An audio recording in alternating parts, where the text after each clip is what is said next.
ಕುರುವಂಶದ ಜಯ ಲಲನೆಯ ಸೀಮಂತಮಣಿ ನಿಮ್ಮ ಅನುಗ್ರಹದ ಸೀಮಂತಮಣಿಯ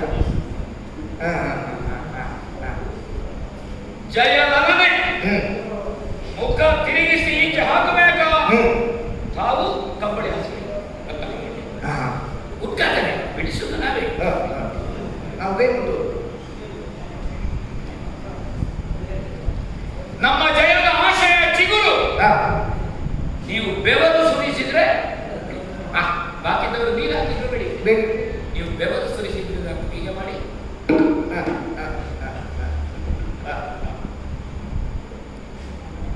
ನಿಮ್ಮನ್ನು ನಿಲ್ಲಿಸಬೇಕು ಅಂತ ನನಗಿತ್ತು. ಇಲ್ಲ, ನಿಮ್ಮಂತ ಹಿರಿಯರನ್ನು ನಿಲ್ಲಿಸಿದ್ರೆ ಅಪರಾಧ ಆಗ್ತದೆ.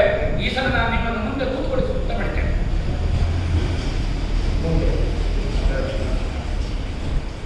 ನೀವು ಕೂತಾಗ ನಿಮ್ಮ ಪಂಕ್ತಿಯಲ್ಲಿ ಬೇರೆ ಯಾರು ಕೂತ್ಕೊಳ್ಳಿಲ್ಲ, ನೀವು ಮಾತ್ರ.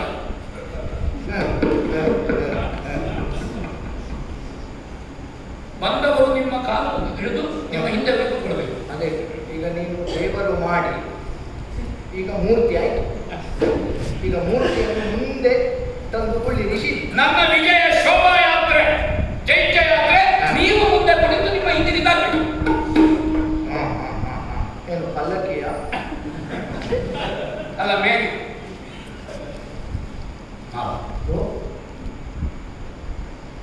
ಚಕ್ರೆಗಳು ನಿಮ್ಮನ್ನು ಹೊತ್ತುಕೊಂಡು ಹೋಗುವ ವಯಸ್ಸಲ್ಲ, ಕುದುರೆಗಳು ನಿಮ್ಮನ್ನು ಹೋಗಲಿಕ್ಕೆ. ಹೀಗೆ ಯುದ್ಧ ಮುಂದುವರಿದ್ರೆ ಯಾರ್ಯಾರೆಲ್ಲ ಹೊರಲಿಕ್ಕೆ ಬೇಕು ಹೇಳಿದ್ದು ನಾನು. ನೀವು ಹೇಳುವುದು ನನಗೆ ನೋಡುವುದಾಚೆ ಅಲ್ಲ, ನನಗೆ ಅದನ್ನೆಲ್ಲ ನಿನ್ನ ಮುಖ ನೋಡಿ ಹೇಳಲಿಕ್ಕೆ ಸಂಕಟ ಆಗುವುದು. ಓ ಸತಮಗಳು ನೀವು ಕ್ಷತ್ರಿಯರ ಸಾಲಿನಲ್ಲಿ ನಿಮ್ಮನ್ನು ಮೀರಿ ಯಾರು? ಮೀರಿ ಯಾರು? ಯಾರು ಯಾರು? ನೀವು ಹೇಳಬೇಕಟ್ಟೆ. ಅದಿಲ್ಲ ಯಾರಂದ್ರೆ ಪ್ರಶ್ನೆ ಅಲ್ಲ, ಪ್ರಶ್ನೆ ನನ್ನ ಗೊತ್ತಿನಲ್ಲಿ ಯಾರು ಇಲ್ಲ. ಯಾರು? ನಿಮ್ಮ ಸರಿಸಮಾನ ಕುಳಿತುಕೊಳ್ಳಿಕ್ಕೆ ಇದ್ದವರು ಒಬ್ಬರು, ಈಗ ಅವರು ಮಲಗಿದ್ದಾರೆ. ಅದೇ ನಿನ್ನ ಮಾತಿನ ಆಶೆ ಅರ್ಥ ಆಗ್ತದೆ. ಕ್ಷತ್ರಿಯರಲ್ಲಿ ನಿಮ್ಮೆದುರಿಗೆ ಯಾರು ಇದ್ದವರೆಲ್ಲ ಇದ್ದರು, ಅವರು ಮಲಗಿದ್ದಾರೆ. ನೀವು ಒಬ್ಬರಿದ್ದೀರಿ. ನನ್ನ ಪರಮ ಪೂಜ್ಯ ಅಜ್ಜಯ್ಯ. ಅಯ್ಯೋ, ನಾಲಿಗೆ ಆ ಶಬ್ದ ಬರುವಾಗ ಆ ಅಜ್ಜಯ್ಯನ್ನು ಬಿಟ್ಟರೆ ಪರಮ ಪೂಜ್ಯ ಮಾವನಿ ಒಬ್ಬರು. ಬೇರೆ ಯಾರಿಗೆ ಪರಮ ಪೂಜ್ಯ ಹೇಳುದಲ್ಲ, ಇಬ್ಬರಿಗೆ. ಒಂದು ಅವರಿರುವಾಗ ಅವರಿಗೆ, ಅವರಿಲ್ಲದಿರುವಾಗ ನಿಮಗೆ. ಮತ್ತೆ ಶಕುನಿ ಮಾವ ಏನಿಗೂ ಹಾಗೆ ಹೇಳಿ ನಮಸ್ಕಾರ ಮಾಡಿದ್ರಿ. ರಾಜಕೀಯವನ್ನೆಲ್ಲ ನೀವು ಇಲ್ಲಿದ್ದವಲ್ಲ ನಿಮ್ಮ ವಿಚಾರಕ್ಕೆ ಹೇಳಿದ್ದು ನನಗೆ ಪಕ್ಕನೇ ಹಾಗೆ ಅನ್ನಿಸಿದ್ದು. ಅದು ರಾಜಕೀಯದ ಪರಮ ಪೂಜ್ಯ, ಇದು ಭಕ್ತಿಯ ಪರಮ ಪೂಜ್ಯ. ಅದೇ ಅದೇ ಅದೇ ಅದೇ ಇದು ಎಲ್ಲ ಪೂಜ್ಯವೇ. ಸೇನಾಧಿಪತಿಯಾದ ಸ್ಥಾನದಲ್ಲಿ ಒಂದು ವ್ಯಕ್ತಿಯನ್ನು ನಾವು ಗುರುತಿಸುವುದು ಸ್ಥಾನದಿಂದ. ಯಾವ ಸ್ಥಾನದಲ್ಲಿದ್ದಾನೆ? ಸದಮಲನವನ ರಥಕ್ಕೆ ಸೇನಾಧಿಪತಿ. ನನ್ನೊಂದು ವಿಷಯ, ನೀವು ಒಮ್ಮೆ ನನ್ನನ್ನು ಹೊಗಳುತ್ತಿ, ದೇವರು ಮಾಡ್ತಿ, ಪಲ್ಲಕ್ಕಿಯಲ್ಲಿ ಕುಳ್ಳಿರಿಸಿ ಆಯ್ತು. ಈಗ ಇನ್ನು ಪೂಜೆ ಮಂಗಳಾರತಿ ಒಂದು ಉಂಟು. ಅಷ್ಟು ಹೊತ್ತಿಗೆ ಮತ್ತೆ ಅವನನ್ನು ತರ್ತಿ, ಅವ ಸಾರಥಿ ಸತ್ತ ಅಂತ ಹೇಳ್ತಿ, ಅವ ಸೇನಾಧಿಪತಿ ನಾಳೆ ಗೆಲ್ತಾನೆ. ಎಂತದಯ್ಯ ಚಂದ್ರವಂಶದ ಸಪ್ತದ್ವೀಪಾಂಕಿತವಾದಂತಹ ಅಖಂಡ ಸಿಂಹಾಸನದ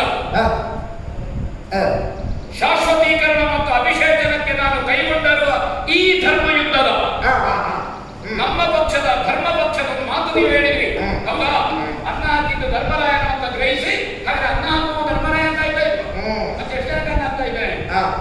ಈ ದೃಷ್ಟಿಯಲ್ಲಿ ನಾ ಧರ್ಮಕ್ಕೆ ನಿಮ್ಮ ನಾಲಿಗೆ ಇಲ್ಲಾದರೂ ಬದಲಾದವ ಅದಕ್ಕೆ ಬೇಕಾಗಿ ಈ ಧರ್ಮ ಪಕ್ಷದ ಸದಮನಾದಂತಹ ಸೇನಾಧಿಪತಿಯ ರಥಕ್ಕೆ ನೀವು ಮುಂದೆ ಹಲ್ಲಾಡದೆ ಒಂದು ಸ್ಥಾಯಿ ಭಾವದಿಂದ ಸಾರಥ್ಯವನ್ನು ಮಾಡಿ ಗೆಲ್ಲಿಸಿಕೊಡಬೇಕು. ನಾವು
ಇದನ್ನು ಬೊಗಳುವಿಕೆ ಅಂತ ಆ ಶಬ್ದದಿಂದಲೇ ಕಲಿಯಬೇಕಾಗ್ತದೆ. ಯಾಕೆ ಮನ್ನಣೆ ಇಲ್ಲದ ಮಾತುಗಳನ್ನು ಪುಂಖಾನುಪುಂಖವಾಗಿ ಸುಂದರವಾದ ಶಬ್ದಗಳಿಂದ ಎಷ್ಟು ಮಾತಾಡಿದರೂ ಅದು ಮಾತಾಗಿ ಉಳಿಯುವುದಕ್ಕಿಲ್ಲ. ಎಂತದ ಹೇಳಿ ಇನ್ನೊಮ್ಮೆ ಅಲ್ಲ ಹೇಳ ಇನ್ನೊಮ್ಮೆ ಬಗಳು ಎಂಥದ್ದು ನೀನು ಮಾತಾಡಿದ್ದೆಂಥದ್ದು ನೀನು ಆ ಕರ್ಣನ ರಥಕ್ಕೆ ಸಾರಥಿಗಳಾಗಿ ಮುಂದೆ ಹೀಗೆ ಎಂಥದ್ದು ಕುಳಿತುಕೊಳ್ಳುವುದು. ಹಾಗೆ ಕುಳಿತುಕೊಳ್ಳಬೇಕು ಅಂತ ನಿನ್ನ ಕಣ್ಣಿಗೆ ಕಾಣ್ತದೆ ಅಂತಾದ್ರೆ, ನಿನ್ನ ಅಂತರಂಗ ಕಣ್ಣಿಸ್ತದೆ ಅಂತಾದ್ರೆ ಇಲ್ಲಿ ಏನು ಕಂಡೇ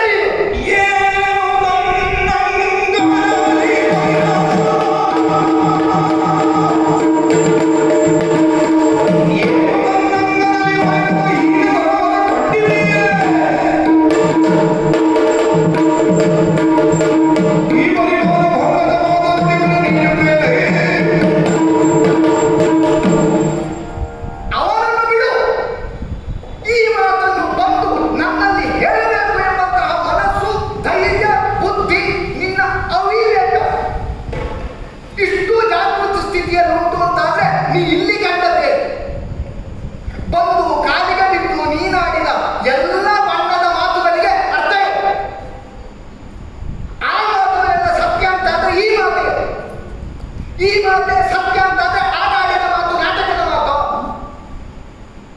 ಈ ಮಾತು ಸತ್ಯ ಅಂತಾದ್ರೆ ಇಲ್ಲಿ ನೀನು ಅದನ್ನು ಗುರುತಿಸಬೇಕು. ಶಲ್ಯಭೂಪತಿ ಮದ್ರ ದೇಶದ ಅಧಿಪತಿಯಾದಂತಹ ಶಲ್ಯನನ್ನು ಸಾರಥ್ಯದಲ್ಲಿ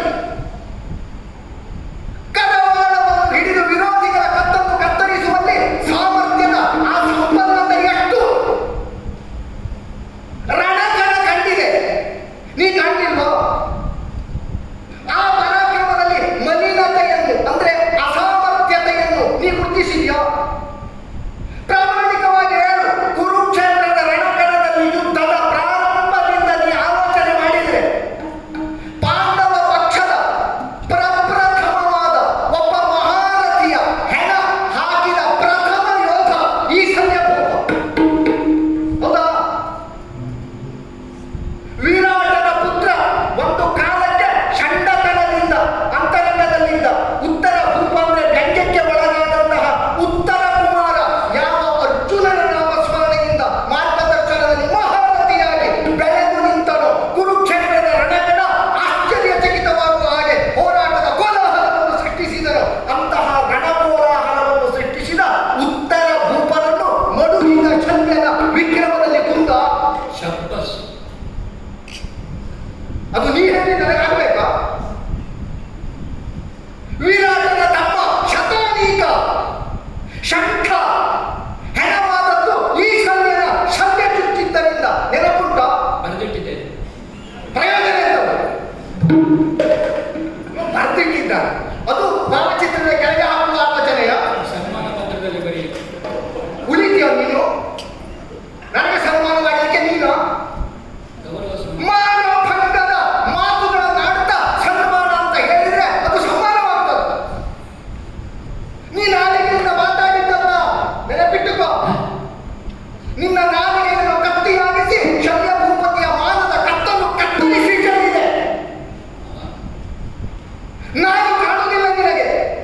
ಹೋಗಲಿ, ನಿನ್ನ ಕಣ್ಣಿಗೆ ಅವ ಮಾತ್ರ ಕಾಣ್ತಾನಲ್ವ? ನನ್ನ ವಿಕ್ರಮ ಅಲ್ಲ, ನನ್ನ ಗುಣ ಅಲ್ಲ, ನನ್ನ ಭೂಪತಿತ್ವ ಅಲ್ಲ, ಯಾವುದಲ್ಲ ಅಂತಾದ್ರೆ ಅವ ಕಾಣ್ತಾನೆ ನಿನಗೆ? ಅವ ಚೆನ್ನಾಗಿ ಕಾಣ್ತಾನ? ನನಗೂ ಕಾಣ್ತಾನೆ. ಅವ ಎಲ್ಲ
ನಾ ಹೇಳಿದ್ದು ಗೊತ್ತಿಲ್ಲದ ಅಪ್ಪನ ಬಗೆಗಲ್ಲ, ಪ್ರಪಂಚಕ್ಕೆ ಗೊತ್ತಿದ್ದವನ ಅಪ್ಪ ಯಾರು?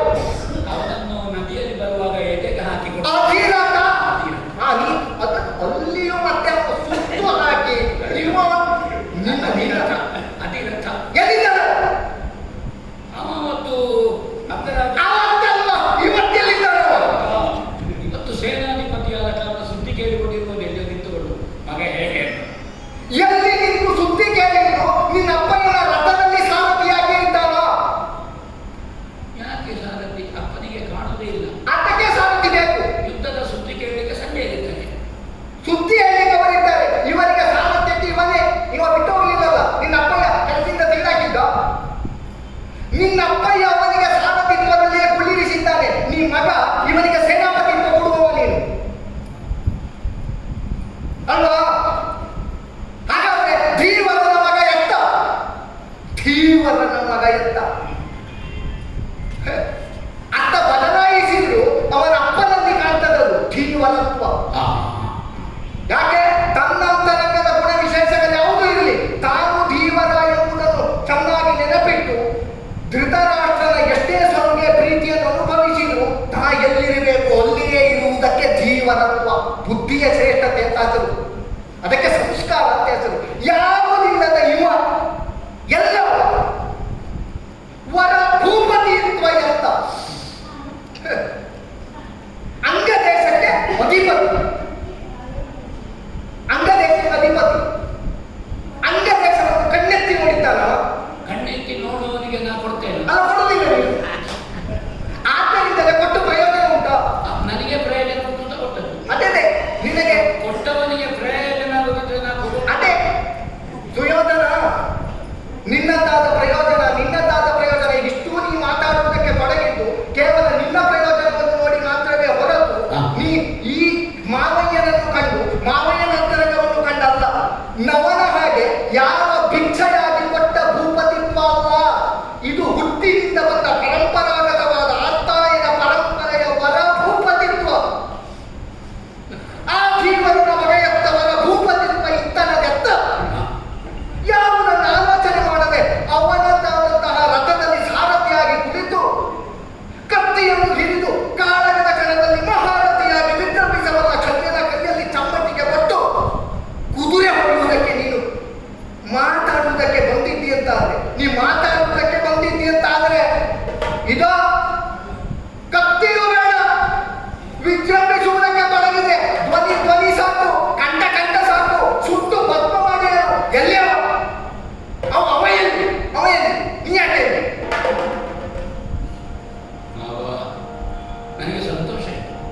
ಹಾ, ಈ ವಯಸ್ಸಿನಲ್ಲಿಯೂ ನಿಮಗೆ ಈ ಉತ್ಸಾಹ. ಅದೇ ಮುದುಕನ ಕುಣಿತ ನೋಡಿದ್ರೆ ನಿನಗೆ ಬಹಳ ಆನಂದ. ನನ್ನ ಸತ್ತು ಹೋಗುವ ಭರವಸೆ ನಿಮ್ಮ ಉತ್ಸಾಹದಿಂದ ಚಿಗುರಿತು. ಅದೇ ಯಾಕೆ ಇವರು ಸಾಯಲಿಕ್ಕೆ ಸಿದ್ಧರಾಗಿದ್ದಾರೆ ಎನ್ನುವುದಕ್ಕೆ ನಿನಗೆ ಆನಂದವಾ? ಏನು ಕೊಂದಿಯಲ್ಲ ನೀನು. ಒಂದು ವಾಕ್ಯ ನಾ ಹೇಳಿದ್ದು ನೀವೀಗ ಸಾರಥಿ ಆದ್ರ. ಈ ದೇಹದಲ್ಲಿ ಪ್ರಾಣ ಇದ್ದದ್ರಿಂದ ಜೀವಂತ ಅಂತಲ್ಲ, ಈ ದೇಹಕ್ಕೆ ಪ್ರಾಣಕ್ಕೆ ಮಾನ ಇದ್ದದ್ರಿಂದ ಜೀವಂತ. ಒಂದು ನೀವೀಗ ಸಾರಥಿ ಆದರು, ಒಂದು ವಾಕ್ಯನ ಹೇಳಿದ್ದು ಸದಮಲ ನಮನ ರಥಕ್ಕೆ ನೀವು ಸಾರಥಿಗಳಾಗಿ ನಮಗೆ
ಸೇನಾಧಿಪತಿಯಾದ ಕರ್ಣನಿಗ ಅಲ್ಲ ನನಗ ಇಬ್ಬರಿಗೂ ಸೇರಿ ಅಷ್ಟಾಗಿರೋ ನಿನಗೆ ನನ್ನ ಮೂಲಕವಾಗಿ ಕರ್ಣನಿಗ ಕರ್ಣನ ಮೂಲಕವಾಗಿ ನನಗ ಹೇಗಾದ್ರೂ ತಿಳುಕ ಇಬ್ಬರ ತಲೆ ಉಂಟು ಅಂತೂ ನನ್ನ ಮುಖ ನೋಡಿ ನೀವು ಬೈದ್ರಿ ಹೌದಾ?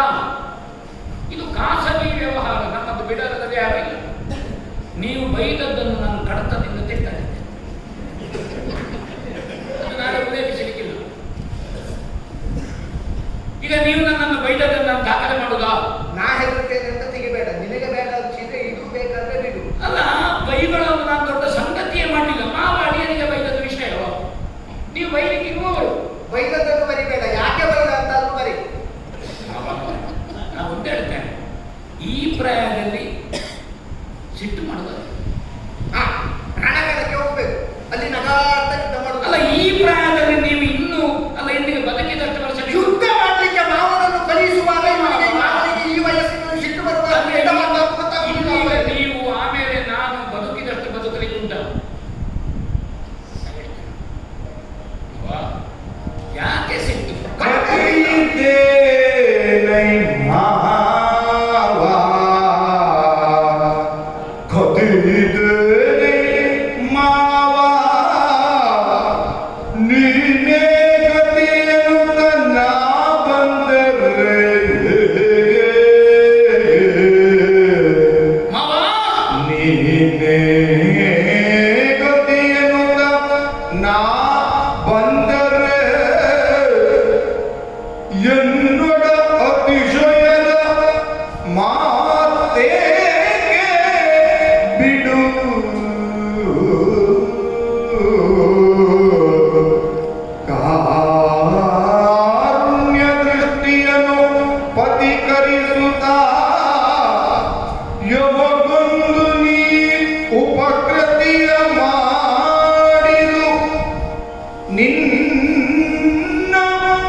ಪ್ರಪಂಚದಲ್ಲಿ ಭಾರತೀಯರು ಯಾರು? ಮೊದಲ ಹೆಸರು ನಿಮ್ಮ, ಆಮೇಲೆ ಸತ್ತೋದ ಮಾದಕಗಳು, ಇನ್ನೊಬ್ಬ ಸತ್ತೋದಂತಹ ಟೀಚರ್, ಮತ್ತೊಬ್ಬವರನ್ನು ಕೊಂದಂತಹ ಭೀಮ, ನಮ್ಮ ಭೀಮ. ನಮಗೆ ಸಿಂಹಾಸನದ ವಿಷಯದಲ್ಲಿ ವಿರೋಧ ಇರಬಹುದು, ಆದರೆ ಚಂದ್ರವಂಶದ ಕುಡಿ. ಆದರೂ ಮೊದಲ ಹೆಸರು ಬಲಗಡು ಮಾತ್ರೇಶ.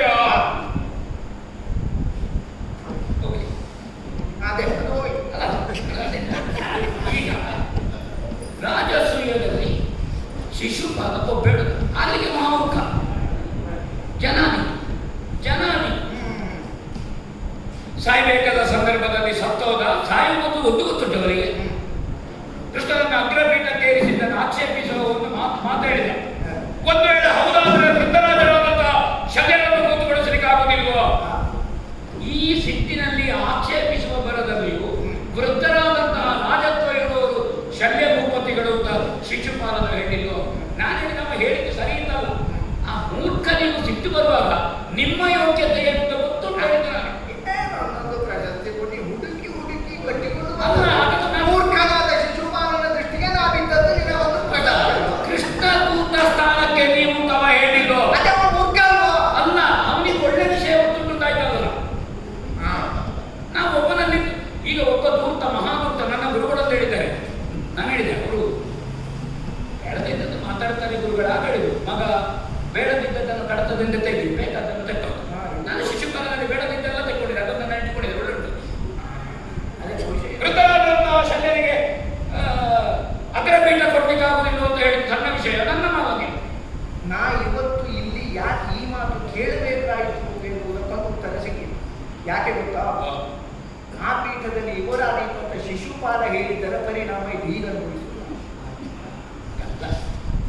ಅವನಿಗೂ ನಿಮ್ಮ ಯೋಗ್ಯತೆ ಗೊತ್ತುಂಟು. ಅವನಿಗೂ ಯೋಗ್ಯತೆ ಗೊತ್ತಾಯ್ತು, ನಿನಗೆ ಗೊತ್ತಾಗದ ಹೊರತಲ್ಲ. ಅವನಿಗೆ ಗೊತ್ತುಂಟು ಅಂತ ನನಗೆ ಗೊತ್ತಿಲ್ಲ. ಗೊತ್ತಿಲ್ಲ ಈಶ್ವರ ಮಗನಿಗೆ ಒಂದು ಕಾಡಿನಲ್ಲಿ ಇರ್ತದೆ, ಅದು ಹಸುವನ್ನು ತಿಂತಾರೆ. ಎಲ್ಲ ಗುಣದಲ್ಲಿ ಗಾತ್ರದಲ್ಲಿ ಸಣ್ಣದು ಅಂತ ಬಿಟ್ಟರೆ ಚರ್ಯೆಯಲ್ಲಿ ಅದರದ್ದೇ ರೂಪ. ಅದು ಹಸುವಿನ ಹಾಲನ್ನು ಕುಡಿಯುತ್ತದೆ. ಹಸುವನ್ನು ತಿನ್ನುವುದನ್ನು ಕೊಂಡಾಟ ಮಾಡುವುದಿಲ್ಲ ನಾವು, ಹಾಲು ಕುಡಿಯುವುದನ್ನು ಕೊಂಡಾಟ ಮಾಡ್ತೇವೆ ಹಾಸಿಗೆಯಲ್ಲಿ ಆಗಿ. ಸ್ವರೂಪ ಎರಡದ್ದು ಒಳ್ಳೆ. ಆದರೆ ಕೆಲವೊಮ್ಮೆ ನಮಗೆ ಇಲಿ ಹಿಡಿಲಿಕ್ಕೆ ಇದುವೇ ಬೇಕು, ಅದನ್ನು ತರಲಿಕ್ಕಾಗುವುದಿಲ್ಲ. ಆದರೆ ಇದನ್ನು ಹೊಂಚು ಹಾಕ್ತಾರೆ. ಇಲಿ ಹಿಡಿಯುತ್ತದೆ ಹೊಂಚು ಹಾಕುವಾಗ ಅದರ ರಕ್ಷಣೆಗೆ ಆವಾಗ ನಾವು ಅದೇ ಸ್ವರೂಪದಲ್ಲಿ ದೊಡ್ಡದಿರುವುದರ ಭಾವಚಿತ್ರ ಇಡಬೇಕು. ಇದು ಇದು ಬೇಕಾದ್ರೆ ನಮಗೆ ಇಲಿ ಹಿಡಿಲಿಕ್ಕೆ ಇದು ದೊಡ್ಡದು ಅಂತ ಅರ್ಥ. ಇದರ ರಕ್ಷಣೆಗೆ ನಾವು ಭಾವಚಿತ್ರ ಇಡುವುದು. ಹುಲಿ ಅದರರ್ಥ ನಾವು ಹುಲಿಯನ್ನು ಸಾಕ್ತೇವೆ ಅಂತ ಅರ್ಥವಾ? ನಮಗೆ ರಕ್ಷಣೆ ಯಾವುದರಿಂದ, ಯಾವುದರ ಪ್ರಾಬಲ್ಯ ಅಂತ ನೋಡಬೇಕು. ಅಜಗಜ ಅಂತರ, ಅದು ಹೋಲಿಕೆಯ ಅಂತರದಲ್ಲಿ ಹೋಲಿಕೆ. ನಿಮ್ಮ ಸಾಮರ್ಥ್ಯ ಏನು, ನಿಮ್ಮ ಏನು ಋತಾಯನರು ವಾರ್ತಾಯನಿಯೋ ಹೌದಲ್ಲ. ನೀವು ಮರುಭೂಮಿಯಲ್ಲಿ ಸಿಗುವ ಮರೀಚಿಕೆಯ ಬರೇ ಕಾಣಿಕೆ ಮಾತ್ರವ ಅಲ್ಲ. ಈಗ ಈ ವರ್ಷ ಈ ಮಳೆ ಬಾರದ ಇದ್ರು ನಿಮ್ಮ ಆಶ್ಚರ್ಯ ಉಂಟಲ್ಲ, ನೀವು ನೀರೆಲ್ಲ ಹೇಳ್ತೀರ.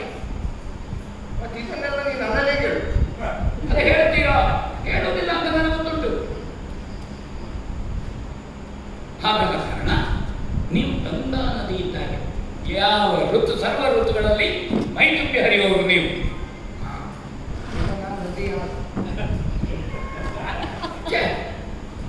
ನನಗೆ ಅನುಗ್ರಹ ಮಾಡುವವರು ಯಾರು?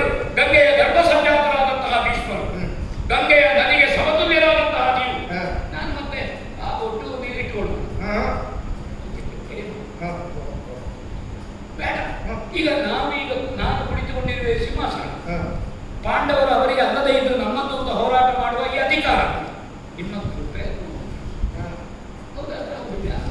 ಯಾರಿಗೆ? ಪಾಂಡವರು ನಮ್ಮ ಚಿಕ್ಕಪ್ಪ. ಪಾಂಡು ಚಕ್ರವರ್ತಿ ದಿಗ್ವಿಜಯ ಮಾಡುವ ಸಾರಥ್ಯ ಮಾಡಿದ್ದು ನಿಮ್ಮ ಸಾರಥ್ಯದಲ್ಲಿ ಪಾಂಡು ಚಕ್ರವರ್ತಿಯ ದಿಗ್ವಿಜಯ. ಈ ರಾಷ್ಟ್ರವ್ಯಾಪಿ ಇರುವಂತಹ ಸಾಮಂತರು ನಿಮ್ಮನ್ನು ಕಂಡು ಕರಜೋಡಿಸಿ ಕಾಣಿಕೆ ನೀವು ಸಾರಥ್ಯ ಮಾಡ್ತಾ ಇದ್ದೀರಿ. ಒಂದು ಕೈಯಲ್ಲಿ ವಾಗೆ, ಒಂದು ಕಡೆಯಲ್ಲಿ ಚಾವಟಿಗೆ ಕಿರಿಕೊಂಡು ಮಾಡ್ತಾ ಇದ್ದೀರಿ. ಅವರು ಕೈ ಮುಗಿಯುವಾಗ ನಿಮಗೆ ಹೀಗೆ ಮಾಡ್ಲಿಕ್ಕೆ ಆಗ್ತದೆ, ನೀವೀಗೆ ಇದ್ದೀರಿ. ಪಾಂಡು ಚಕ್ರವರ್ತಿ ನನ್ನ ಚಿಕ್ಕಪ್ಪ ಗ್ರಹಿಸಿದ್ದು ಅವನಿಗೆ ಮಾಡುವುದು ಅಂತ. ಅವ ಎಲ್ರಿಗೂ ಅವನು ಎಂತ ಕೆಲಸ ಇದೆ? ಕತೆ ಹೇಳಿದವರು ಯಾರು? ನನಗೆ ಕತೆ ನೆನಪುಂಟು, ಹೇಳಿದವರು ಯಾರು ಅಂತ ನೆನಪಿಗೆ. ಯಾಕೆ ನೀ ಕತೆ ಕೇಳಿದ ಮಾತು ನೀವು ಹೇಳಿ ಅಲ್ಲದಿದ್ದ ನಾನು ಜೀವಂತ ಇದ್ದವ. ಅದಕ್ಕೆ ನೀವು ಅಲ್ಲದಿದ್ರೆ ಅಂತ ಹೇಳಿ, ನಾ ಹೌದಲ್ಲ ಅಂತ ಹೇಳಿ. ಹಾಗೆ ಇನ್ನೊಬ್ಬರಿಗೆ ನಮಸ್ಕಾರ ಮಾಡುವ ಕಾಲಕ್ಕೆ ಅದು ತನಗೆ ಸಿಕ್ಕುವ ನಮಸ್ಕಾರ ಪ್ರಶಸ್ತಿ ಎಂಬ ಹಾಗೆ ಸ್ವೀಕರಿಸುವವನಿಗೆ ನಾ ಸಾರಥ್ಯ ಮಾಡಿಯಲ್ಲ. ನೋಡಿ, ನೀವು ಅದನ್ನು ಸಣ್ಣ ವಿಷಯವನ್ನು ಒಬ್ಬಾಗಿ ನೋಡಿಬಿಡು. ಅದಲ್ಲ ಮಾವ, ನೀ ದೊಡ್ಡ ವಿಷಯ ಮಾವ ನನಗೆ ನೀವು ಬೈಯುವುದು ಅಂತ ಗ್ರಹಿಸ್ತಾರೆ. ಇದಕ್ಕೆ ನಾನು ಹೊಗಳಿದ್ದು ಅಂತ ಮಾಡಿದ್ದೆ. ಬೇಡ, ಬೈಬೇಡಿ, ಹೊಗಳಿಕೆ ಬೇಡ. ಹೌದಾ? ಮನೆಯೊಳಗೆ ಹೆಂಡತಿ ಗಂಡನಿಗೆ ಕೊಡುದು, ಗಂಡ ಒಬ್ಬಾಗಿದೆ, ಸಾಕೋಬೇಕೋ ಸಾಕೋಬೇಕೋ. ರಾಜ ಮನೆಯವರು ಗ್ರಹಿಸಿದ ಸಾಕೋಬೇಕು ಅಂತ ಹೇಳಿದ ಗಂಡ ಹೆಂಡತಿ ಕೊಡೋದು ಅಂತ. ಅದು ಸಂಸಾರದ ಕೊಟ್ಟು ದಿವಾಕರು ಹೊಡೆಯುವುದು ಹೆಂಡತಿ ಗಂಡನಿಗೆ. ಅದೇ ಅವ ಸಾಕೋಬೇಕು ಹೇಳೋದು ದೊಡ್ಡಕ್ಕೆ. ಈ ಸಂಸಾರ ಪ್ರಪಂಚಕ್ಕೆ ಬೇಕಾದ ಸಂಸಾರವ ಬೇಡದಿದ್ದದ್ದು ಎನ್ನುವುದು ಮಾತ್ರ ಪ್ರಶ್ನೆ. ಅಳಿಯ ಮಾವನ ಸಂಸಾರ ಬೇಕಲ್ಲ. ಈಗ ಅಳಿಯ ಸಂಸಾರಕ್ಕೆ ಬಂದಾಯ್ತು. ಹಾಗೆ ತಮ್ಮ ಹೃದಯ ಶ್ರೀಮಂತಿಕೆಯಲ್ಲಿ ತಮ್ಮ ಕೃಪೆಯಾಗಿ ಅನುಗ್ರಹವಾಗಿ ಪಾಂಡುವಿಗೆ ನನ್ನ ಚಿಕ್ಕಪ್ಪಯ್ಯನಿಗೆ ಬಂದ ನಿಮ್ಮ ಸಾರಥ್ಯದಿಂದ ಚಂದ್ರವಂಶ ಉಳಿದಿದೆ. ಶಂತನು ಭೂಪತಿಗಳಂತೂ ದೊಡ್ಡ ದಿಗ್ವಿಜಯ ಆಗಿದೆ. ಆಗಲಿಕ್ಕೆ ಭೀಷ್ಮರವರು ಮಾಡಿದ್ದಾರಂತೆ. ಪಾಂಡು ಚಕ್ರವರ್ತಿಯ ದಿಗ್ವಿಜಯ ಸಣ್ಣದಲ್ಲ, ಸಾರಥ್ಯ ನಿಮ್ಮದು. ಈಗ ನೀವು ಸಾರಥ್ಯವೇ ಮಾಡುವುದಿಲ್ಲ ಅಂತ ಹೇಳಲಿಕ್ಕೆ ಆಗುದಿಲ್ಲ. ಚಂದ್ರವಂಶದ ಸಿಂಹಾಸನ ಉಳಿಲಿಕ್ಕೆ ಬೇಕಾಗಿ ನೀವು ಸಾರಥ್ಯ ಮಾಡಿದ್ದೀರಿ. ನೀವು ಸಣ್ಣವರಾಗುವುದೇ ತೀವ್ರನ ಮಗನಿಂದ ಅವನ ಅಪ್ಪ ಯಾವ ಅಪ್ಪ ಅಂತ ನನಗೆ ಗೊತ್ತಿಲ್ಲ. ನನಗೆ ಗೊತ್ತಿದ್ರು ಹೇಳಿ ಉಪಾಯ ಗೊತ್ತಿಲ್ಲ, ಗೊತ್ತಿದ್ರು ಹೇಳಿ ಉಪಾಯ ಇಲ್ಲ. ಹೇಳುದಿಲ್ಲ ಅಲ್ಲ, ಹೇಳಬೇಕು ಅವನಿಗೆ ಬೇಡ, ನಾನೇ ಹೇಳುದು. ಅಲ್ವಾ? ಅವನಿಗೆ ಬೇಡ, ಆ ಮಗ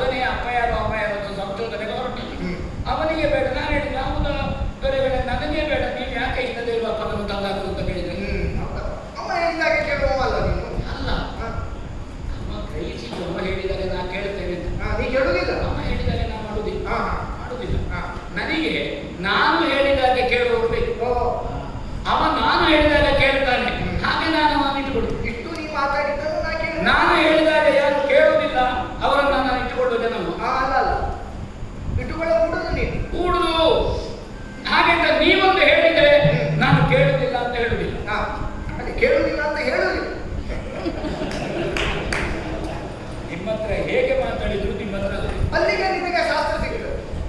ಆಡದೆ ಮಾಡುವುದು ರೂಢಿ ಹೇಳುತ್ತವೆ. ಕೇಳುವುದಿಲ್ಲ ಅಂತ ಹೇಳುವುದಿಲ್ಲ ಮಾವ, ಹೇಳುವುದಿಲ್ಲ. ಆಡದೆ ಮಾಡುವುದು ರೂಢಿ ಹೇಳುತ್ತವೆ. ಅಡಿಗೆ ಮಾಡು. ನೀವು ಹೇಳಿದ್ದನ್ನು ನಾನು ಕೇಳ್ತೇನೆ, ನೀವು ಹೇಳಿದ್ದನ್ನು ನಾನು ಕೇಳುವುದಿಲ್ಲ. ಈಗ ಕಿವಿ ಇಲ್ಲ ಮಾವ, ಸತ್ಯ ಕರ್ಣ ಎಲ್ಲಿದ್ದಾನೆ? ಒಬ್ಬನ ಸ್ಥಾನ ತಿಳಿಯುವುದು ಹೇಗೆ? ಅವ ಯಾವ ಸ್ಥಾನದಲ್ಲಿದ್ದಾನೆ? ಈಗ ನಮ್ಮ ಅಜ್ಜ ಭೀಷ್ಮರು ಸಭೆಯಲ್ಲಿ ಸಾಮಾನ್ಯ ಪ್ರಜೆಗಳು, ಸೇನಾಧಿಪತಿ ಮನೆಯೊಳಗೆ ಅಜ್ಜನಿಗೆ ನಮಸ್ಕಾರ ಮಾಡಿ ಕೇಳುದು, ಅಜ್ಜ ಸಭೆಗೆ ನೀವು ಹೇಳುದು ಬನ್ನಿ ಆಶೀರ್ವಾದ ಮಾಡಿ. ಆಯ್ತು ಮಗ, ಸಭೆಯಲ್ಲಿ ನಾವು ಇದ್ದಿದ್ದೀವಿ. ಕಾರಣ ಯಾರು ಎಂತದ್ದು ನಮಗೆ ಮುಖ್ಯ ಅಲ್ಲ. ಒಂದು ನನಗೆ ಅವನ ಆಸಕ್ತಿ ಕಾಣುವಾಗ ಅದು ವಿಷದ ತಪ್ಪರೆ. ಬರೀ ಹೆಡೆ ತೆಗೆದು ಹೀಗೆ ಮಾಡುವುದಲ್ಲ, ಒಲಿಸ್ತದೆ. ಖರ್ಚು ಬೇಕಿದ್ರೆ ಸರಿಯಾದ ಹಿಡಿತದೆ ಕಚ್ಚೆ ಹಿಡಿತ ಎಲ್ಲುಂಟದು. ಮನಸ್ಸು ಮಾಡಿದ್ರೆ ನಿಮ್ಮಲ್ಲಿ ಉಂಟು. ಇದು ಹೀಗೆ ಮಾಡಬೇಡಿ. ಅಲ್ಲ ಬೊಬ್ಬೆ ಹಾಕದೆ ಇನ್ನೇನ ಕತ್ತಿ ಯಾಕೆ ಮಾವ? ಕತ್ತಿ ಯಾಕೆ ನಾ ಕೇಳುವುದು? ಕತ್ತಿ ಯಾಕೆ ಮಾವ ಅಂತ ಕೇಳ್ತಾ ಇದ್ದಿ. ಆದ್ದರಿಂದ ಬಾಯಾಡಿ ಬಂದಿದ್ದೇನೆ, ಗಂಟಲು ಒಣಗಿ ಹೋಗಿದೆ, ಗಂಟಲು ಕಟ್ಟಿ ಹೋಗಿದೆ. ಒಂದು ಲೋಟ ನೀರು ಬೇಕು ಅಂತ ನಾ ಬಂದ್ರೆ ಲಾಟೆ ಬೇಡ, ಹಗ್ಗ ಬೇಡ, ಕೈ ಹಾಕಿ ನೀರು ತೆಗಿಬೇಕು ನಿಮ್ಮ ಬಾವಿಯಲ್ಲಿ. ಬಾಯಾಡಿ ಬಂದವ ಬಾವಿಗೆ ನೋಡಿದ್ರೆ ನಿಮಗೆ ಸಿಟ್ಟು ಬರ್ತದೆ. ಈಗ ಬಾವಿ ಇರುವುದು ಹಾರ್ಲಿಕ್ಕಲ್ಲ, ನೆರಳಿಗಲ್ಲ. ನಿಮ್ಮಲ್ಲಿ ಸಹಾಯವನ್ನು ಅಪೇಕ್ಷಿಸಿ ಬಂದದ್ದು. ಬೇರೆ ಎಲ್ಲಿಗೂ ಎಲ್ಲ ನದಿಗಳು ಸಾಗರಕ್ಕೆ ಹೋಗುವಂತೆ ನಿಮ್ಮ ಹೃದಯ ವೈಶಾಲ್ಯವನ್ನು ಕಂಡು, ಹೃದಯ ಶ್ರೀಮಂತಿಕೆಯನ್ನು ಕಂಡು ನಾ ಬಂದದ್ದು ಎಲ್ಲಿಗೆ ನೀವು ಹೋದನ್ನ ಅರಸಿಕೊಂಡು. ತಲೆ ಬೆಳ್ಳಗಾದವರು ಬಹಳ ಮಂದಿ ಇದ್ದಾರೆ. ತಲೆ ಬೆಳ್ಳಗಾದವರು ಬೇಕಾದ್ದಲ್ಲ, ತಲೆಯೊಳಗೆ ನನ್ನ ನೋವು, ನನ್ನಲ್ಲಿ ವಾತ್ಸಲ್ಯ, ನನ್ನಲ್ಲಿ ಕರುಣೆ, ಆರ್ತ ಹೃದಯ ಯಾರಲ್ಲಿ ಉಂಟು ನಿಮ್ಮಲ್ಲಿ ನೀರು ಅದೇನು ಬೇಡ. ಕಣ್ಣಲ್ಲಿ ಬಂದ ಇಲ್ಲ, ಅದು ಅಸಹಾಯಕತೆಯ ಲಕ್ಷಣ. ವಿಚಾರವನ್ನು ಭಾವನೆಯಲ್ಲಿ ನೋಡುವುದು. ಒಂದು ಭಾವನೆಯ ಮೇಲೆ ವಿಚಾರದ ಬೆಳಕು. ನೀವು ಹೇಳಿ ಸರಿ. ರಾಜಕೀಯದಲ್ಲಿ ತುಂಬಾ ಭಾವುಕನಾಗಬಾರದು. ನಾನು ರಾಜಕೀಯ ಮತ್ತು ಸಂಸಾರಕ್ಕೆ ಬಂದದ್ದು. ನಿಮ್ಮಲ್ಲಿ ಒಂದು ಸಹಾಯ, ಏನು ಭಾರಿ ದೊಡ್ಡ ಸಹಾಯ ಕೇಳಿದ್ದಲ್ಲ ನಾನು. ಒಂದು ಅದು ಸ್ವತಂತ್ರ ಹುದ್ದೆ. ಈಗ ನಿಮಗೆ ಒಂದು ಸಾರಥ್ಯ ಇರುವುದು ಸರ್ವತ್ರ ಸ್ವತಂತ್ರ ಹುದ್ದೆ ಅಲ್ವಾ? ಈಗ ಇಡೀ ಸೇನೆಯನ್ನು ಇದು ಬೇಡ. ಮತ್ತೆ ಕುಳಿತು ಮಾಡುವ ಕೆಲಸ, ನೀವು ಕುಳಿತು ಮಾಡುವ ಕೆಲಸ. ಆಯಾಸ ಇನ್ನು ನಾನು ನಿಮ್ಮನ್ನು ನಿಂತುಕೊಳ್ಳಿ, ಶಿರಸ್ತ್ರಾಣ ಕಟ್ಟಿ, ಎದೆಗೆ ಕವಚ ಹಾಕಿ, ಮಾವ ಯುದ್ಧ ಮಾಡಿ, ಈಗ ಆಯುಧವನ್ನು ಒದಗಿಡಿಸಿಕೊಳ್ಳಿ. ನಿಮಗೆ ಆಜ್ಞೆ ಮಾಡಲಿಕ್ಕೆ ಹೇಳಲಿಕ್ಕೆ ನಾ ಯಾರು? ನೀವು ಆಜ್ಞೆ ಮಾಡಿದ್ದನ್ನು ಶಿರೋಧಾರಿ ಅಂತ ನಾನು ಇಲ್ಲಿಂದ ಹೋಗಿ ಅಲ್ವಾ, ಮತ್ತೆ ನಾನು ಬೇಕಾದ್ದಕ್ಕೆ ಬಳಸಬೇಕಲ್ಲ. ನಾನೇನು ಗಂಗಾ ಜಲ ತಂದು ದೇವರ ಮನೆಯಲ್ಲಿ ಉಂಟು ಅಂತ ನಾನು ಬಾಯಾರಿಕೆ ಆಗುವಾಗ ಕುಡಿಯುವ ಜನ ಅಲ್ಲ. ಮೈಸೂರಕ್ಕೆ ನಿಮ್ಮನ್ನು ಹಾಗೆ ಪಂಚಕಜ್ಜಾಯವನ್ನು ಪ್ರಸಾದವನ್ನು ಕೊಟ್ಟು ನನ್ನ ಹಸಿವೆಂತ ಹೀಗೆ ತಿನ್ನುವುದ ಪ್ರಸಾದ ಅದಕ್ಕೆ ತಿನ್ನುವುದು ದೇವರ ಮನೆಯಲ್ಲಿ. ಹೌದಾ? ಕುಂಕುಮ ಸಿಕ್ಕಿದೆ, ಹೌದಾ, ಕುರುದಿ ಆಗಬೇಕು. ಪ್ರಸಾದಕ್ಕೆ ಸಿಕ್ಕಿದ ಕುಂಕುಮ ಕುರುದಿ ಮಾಡುವುದು. ಮತ್ತೆ ನಾವು ಅದನ್ನು ಪಾವಿತ್ರತೆಯ ದೃಷ್ಟಿಯಿಂದ ಬಳಸಬೇಕು. ಹಾಗೆ ನೀವು ನನಗೆ ಪಾವಿತ್ರತೆಯ ದೃಷ್ಟಿಯಿಂದ ಇರುವುದು. ಅದಕ್ಕೆ ಒಂದು ಕುಟುಂಬ ನೀವು ಬನ್ನಿ, ನಿಮ್ಮಲ್ಲಿ ಆಶ್ರಯ ಉಂಟು. ಹೌದಾ? ನಾನಂದ್ರೆ ಬಿಸಿಲು ಗಾಳಿಗಾಗಿ ಮರದಡಿಗೆ ನಾ ಹೋದರೆ ಮರ ಬಿದ್ದು ಅರಿಯೇ ಅಂತ ಹೇಳುದಿಲ್ವಾ? ಯಾರ್ಯಾರ ಮನೆ ಬಾಗಿಲಿಗೆ ಹೋಗಿ ನಾನು ಸೋತಿದ್ದೇನೆ ಅಂತ ಹೇಳಲಿಕ್ಕೆ ಬರ್ತದ? ನಾನು ಸೋತಿದ್ದೇನೆ ಅಂತ ಬಾಗಿ ಕೈ ಚಾಚಬೇಕಿದ್ರೆ ನಾನು ತಿಳಿದ ನನಗಿಂತ ದೊಡ್ಡ ಮನೆತನ ಬೇಡ ಮಾವಯ್ಯ. ಈಗ ನಮ್ಮ ಮನೆತನಕ್ಕೊಂದು ಆಶೀರ್ವಾದ ಮಾಡುವ, ಅನುಗ್ರಹ ಮಾಡುವ, ಸೋತ್ರೆ ಏನಾದ್ರೂ ಸ್ವಲ್ಪ ಊಟ ಬಂಡವಾಳ ಉಳ್ಳಿಕೆ ಅಂತ ಕೇಳುವ ಮನೆ ವರ್ತಮಾನ ಕಾಲದಲ್ಲಿ ಇದ್ರೆ ಅದು ನಿಮ್ಮ ಮನೆ. ನೀವು ನಿಮ್ಮ ಮನೆಯನ್ನಾದ್ರೂ ಆಡಿಸಿ ನಮ್ಮ ಮನೆಯನ್ನು ಉಳಿಸುವ ಜನ. ನನಗೆ ಬೇಕಾಗಿ ನೀವೀಗ ಪ್ರಾಣ ತ್ಯಾಗಕ್ಕೆ ಬೇಕಾದ್ರೂ ತಯಾರಿ ಬದಿ ಮಾಡಬೇಕಾಗಿದ್ದಲ್ಲ ಅಲ್ಲ. ಹೇಳಿದ ಮಾತು ಹೇಳಿ ಅಲ್ವಾ? ನಿಮ್ಮ ಪ್ರಾಣ ಬಂದೆ ಬಂದೆ ತಕೊಳ್ಳಿ. ಎತ್ತಬೇಕಾಗಿ. ಇಷ್ಟೊಂದಿಗೆ ಯಾರ ಕಾಲಬುಡದಲ್ಲಿ ತಲೆ ಚಾಚಿರಲಿಲ್ಲ ಅಜ್ಜನೀಶ್ವರನ್ನು ಬಿಟ್ಟು. ನಿಮ್ಮ ಕಾಲಬುಡದಲ್ಲಿ ನಾನು ತಲೆ ಕೆಳಗೆ ಮಾಡಿ ಕೂತ್ಕೊಳ್ತೇನೆ ಅಂತ ನೀವು ಬೈಯುವುದು ನನಗೆ. ಬೇರೆ ಬೇರೆ ಯಾರು ಸಿಗಲಿಲ್ಲ. ತಲೆ ಕೆಳಗೆ ಮಾಡಿದ್ದಕ್ಕೆ ನೀ ತಲೆ ಕೆಳಗೆ ಮಾಡಿದ್ದಕ್ಕೆ ಬೈದದ್ದಲ್ಲ, ನೀ ನನ್ನ ತಲೆ ಕೆಳಗೆ ಮಾಡಿದ್ದಕ್ಕೆ ಬೈದದ್ದು. ಬೇಕಾಗಿ ನಿಮ್ಮಿಂದ ಬೇರೆ ಯಾವ ಕೆಲಸವನ್ನು ನಾ ಮಾಡಿಸಲಿಕ್ಕಿಲ್ಲ. ಕುದುರೆ ನನ್ನದು, ಚಾಪಟಿಗೆ ನಿಮ್ಮದು. ಅದಕ್ಕೆ ಬೇಕಾಗಿ ಈ ಸಲ ನಿನ್ನೆ ಹೇಳಲಿಲ್ಲ, ಮೊನ್ನೆ ಹೇಳಲಿಲ್ಲ, ಕಳೆದ 16 ದಿವಸದಲ್ಲಿ ನಿಮ್ಮನ್ನು ದುರ್ಬಳಕೆ ಮಾಡಲಿಲ್ಲ, ನಾಳೆ 18ನೇ ದಿವಸವೂ ನಿಮ್ಮನ್ನು ದುರ್ಬಳಕೆ ಮಾಡುವುದಿಲ್ಲ. ಒಂದು ವಿಶೇಷ ಅನುಗ್ರಹ, ಬೇಕಾದ್ರೆ ದಿವ್ಯಾನುಗ್ರಹ, ಬೇಕಾದ್ರೆ ಮಹಾನುಗ್ರಹ, ಮಹಾಸನ್ನಿಧಾನದಿಂದ ನನಗೊಂದು ಆಗಬೇಕು ಅಂತ ನಾವು ಬೇಡಿಕೆ ಬಂದ್ರೆ